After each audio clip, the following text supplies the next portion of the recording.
strikes out. All the engines of Sodor are very happy to work on the Fat Controller's railway. Edward has worked on the railway the longest. He knows everyone, and everyone knows him. One summer morning, Edward arrived at the docks. He had to pick up some heavy pipes. Gordon and Thomas were already there. Thomas was very excited. A new crane had just arrived on the island. "He looks so strong," puffed Thomas. "I'm sure he could even lift you up, Gordon," he chuckled. Gordon didn't think this was funny, and Thomas chuffed away. "That crane might be big," Gordon sniffed, "but he has no engine. He can't move unless another engine pulls him." Edward looked at the crane. Gordon was right. "Then I don't think he can be really useful," chuffed Edward slowly. "Quite right, Edward," puffed Gordon. "He will only get in the way." Just then, Percy arrived. He was also very excited to see the new crane. "He's not very useful," boomed Gordon. "He will only get in the way," echoed Edward.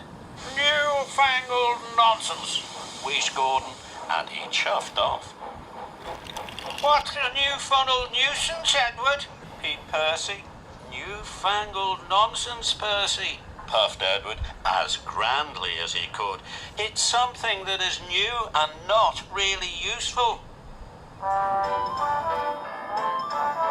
Edward's trucks were right by the new crane. "My name's Rocky," the crane smiled at Edward. "I'm Edward," puffed Edward. "Can I come with you?" asked Rocky. "I could help you with those heavy pipes." "I don't need your help," sniffed Edward. "Newfangled nonsense." And he puffed off quickly before the pipes had been properly tied down. Edward was approaching a signal. He was thinking about Rocky, and he was going too fast. Suddenly, the signal changed to red. Edward screeched to a stop, but the sides of the trucks collapsed. Steel pipes toppled all over the tracks. "Bust my buffers," puffed Edward. He looked at the heavy pipes and wondered what to do. Thomas had said Rocky was very strong. "Newfangled nonsense," puffed Edward, and he asked his driver to telephone for Harvey. Harvey puffed and chuffed as fast as he could to the rescue. Harvey started to move the pipes, but the pipes were heavy. He could only lift them one by one. "This is going to take me a very long time," gasped Harvey. Just then, Thomas and Emily arrived. They saw the pipes. "We have to get through," tooted Thomas. "Why don't you go and get Rocky?" No, whistled Edward. "Harvey is doing a fine job. We must be patient." "I don't like being patient," pouted Emily. "We have a very important job to do." Then they heard Gordon. He was going fast. Then there was trouble. Gordon hit the pipes with a loud crunch. He came off the tracks. It was a terrible mess. "I can't lift Gordon," sighed Harvey. "He's too heavy." "Edward, we need Rocky," tooted Thomas. Gordon sniffed. "Newfangled nonsense." But Edward knew this was a disaster, and he knew that Harvey couldn't lift Gordon. There was only one thing to do. "I'll go and get Rocky," Edward wished, and he raced off.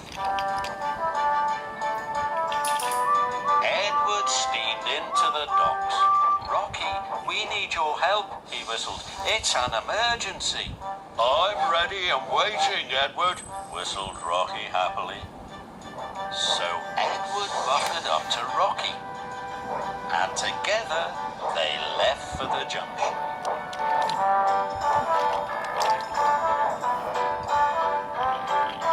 Edward pulled Rocky up hills and down valleys. Everyone cheered and waved at him. Edward felt very proud to be pulling the newest arrival on Soap. Edward soon pulled up with Rocky. "I can fix this," Rocky smiled. And with his mighty crane arm, Rocky lifted Gordon back onto the track.